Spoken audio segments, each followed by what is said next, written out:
আসসালামু আলাইকুম রহমতুল্লাহ। ইংলিশ ল্যাবের পক্ষ থেকে সকলকে জানাই আন্তরিক শুভেচ্ছা এবং অভিনন্দন।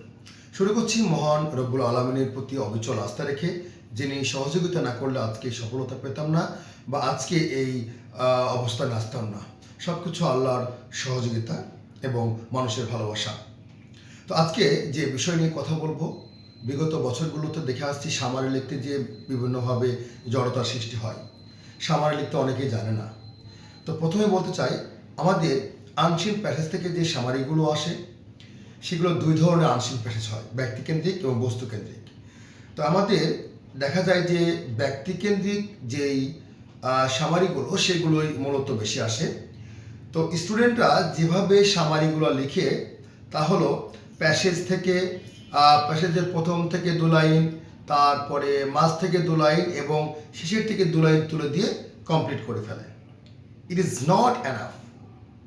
It is not update system.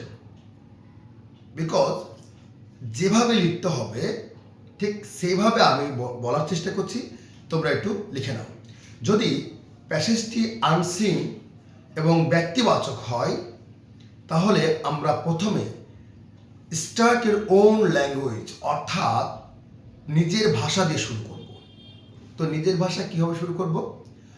প্রথম লাইনটা হবে এরকম: a passage is mainly about the greatest, about the famous.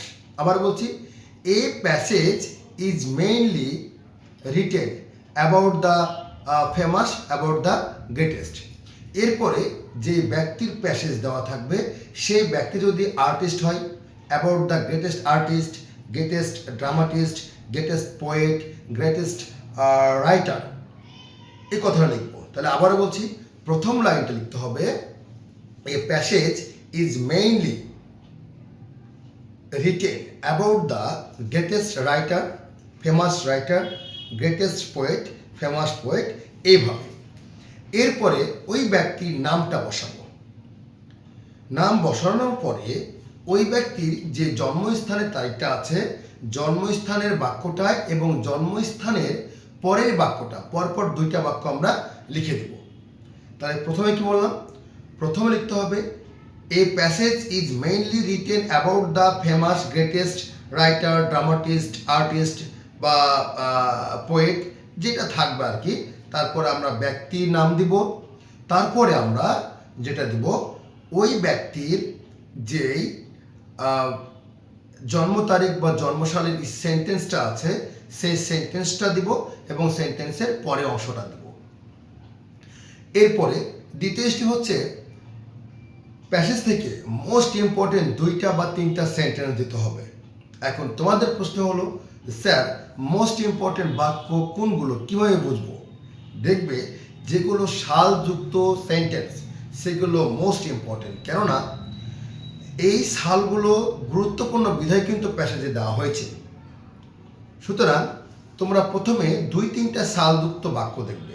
যদি সাল না থাকে তাহলে অবশ্যই যে ব্যক্তি সম্পর্কে প্যাসেজ দিবে ওই ব্যক্তি সম্পর্কের কিছু জীবনী, কিছু অর্জন তার সেন্টেন্সে আছে, সেই সেন্টেন্সগুলো দিবে। তাহলে প্রথমে কি বললাম? A passage is mainly written about the famous, about the greatest poet, artist, dramatist, writer, যেটা দেওয়া থাকবে প্যাসেজে সেই শব্দটা বসাবা। এরপরে প্যাসেজের যার গল্প তার নামটা বসাবে এবং পরপর 2টা বাক্য নিবে, জন্মসালের বাক্যটা এবং জন্মসালের পরের বাক্যটা নেবে।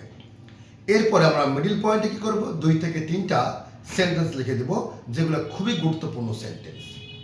তো প্যাসেজের মধ্যে 2-3টা গুরুত্বপূর্ণ সেন্টেন্স, সেটা কীভাবে বুঝবো? সেটা বোঝার উপায় হলো চেষ্টা করবে সালযুক্ত বাক্য আছে কিনা। যদি কোনো সালযুক্ত সেন্টেন্স থাকে ওই সেন্টেন্সগুলো মোস্ট ইম্পর্টেন্ট। তো 2-3টা বাক্য দেওয়ার পরে লাস্টে দিবে যে শেষ কথা দিয়ে শুরু করতে হবে, we have learned a lot of things by reading this passage. আবারও বলি, we have learned a lot of things by reading this passage. এই কথা বলে সামারিটা লেখা শেষ করতে হবে। তাহলে প্রথম থেকে আমি আবারও বলছি, প্রথমে লিখতে হবে এ A passage is mainly written about the famous, about the greatest poet, writer, dramatist, artist. অবশ্যই এই চারটার মধ্যে একটা থাকবে প্যাসেজে, ওটা লিখতে হবে। এরপরে যার নাম দিয়ে, যেই ব্যক্তির নাম দিয়ে প্যাসেজটা আছে সে ব্যক্তির নাম তুলতে হবে। ওই ব্যক্তির জন্ম তারিখ সেন্টেন্স, জন্ম তারিখযুক্ত সেন্টেন্স এবং জন্ম তারিখের পরের বাক্যটা লিখতে হবে। লেখার পরে প্যাসেজ থেকে পরপর 2টা বা 3টা মোস্ট ইম্পর্টেন্ট বাক্য তুলে ধরতে হবে এবং সর্বশেষে আমরা লিখব we have learned a lot of things by reading this passage. আবারও বলছি, we have learned a lot of things by reading this passage. ধন্যবাদ। ভিডিওটা বারবার দেখবে এবং খাতায় নোট করে লিখে নেওয়ার চেষ্টা করবে।